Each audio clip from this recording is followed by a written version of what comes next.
ማንኛውም ኢኖቬሽን ማንኛውም ፈጠራ የፍልሚያ ውጤት ነው። ማንኛውም ፈጠራ ከፍልሚያ ውጭ እውን ሊሆን አይችልም።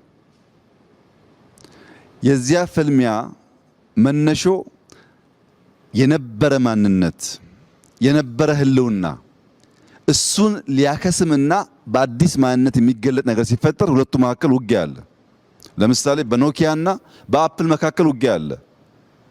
ኖኪያ ዝም ብሎ እጁን ሰጥቶ ለአፕል አልለቀቀም፣ ተፋልሟል። አንድ አመት ሁለት አመት የዛሬ 10 ምናምን አመት እዚህ ያሉ ሰዎች ትላልቅ ስልጣን የነበራቸው ኖኪያ 6100 ለመያዝ የነበራቸውን ፍትጊያ ወደ ኋላ ማሰብ ነው።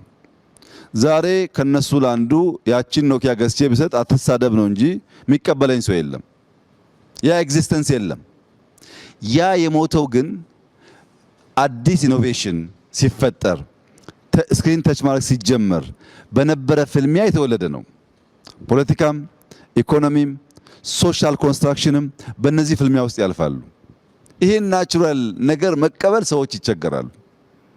ብትፈልጉም ባትፈልጉም ሲኒየር አመራሮች እዚህ ያላችሁ ውጭም ያሉ እናንተን የሚመስሉ ሰዎች ኤግዚት ማድረግ አይቀሬ መሆኑን አምኖ መቀበል ያስፈልጋል። ሁሌ አለሁ ማለት አይሰራም። ነበርክ ትሄዳለህ። ኢመርጅ የምታደርጉ ደግሞ አሁን ደግሞ ኤግዚስት የምታደርጉ ደግሞ ሰዎች ስልጣን ላላችሁ ሰዎች ብትፈልጉም ባትፈልጉም እድለኛ ከሆናችሁ ብቻ ነው የዚህን ኤግዚት የሚያደርግ ሰው ቻንስ የምታገኙት።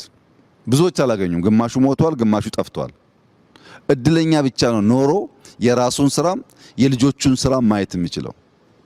ኢመርጅ የምታደርጉም ደግሞ ይሄንን ፕሮሰስ ኢምብሬስ ከማድረግ ውጪ በዚህ መንገድ ከመሄድ ውጪ ሀገር ሰራለሁ ብሎ ማሰብ አይቻልም። ብዙዎች እናስባለን ይላሉ። ማሰብ መልካም ነገር ነው። ባሰቡት መንገድ መጓዝ ካልተቻለ ግን ልማትና ብልጽግና አይመጣም።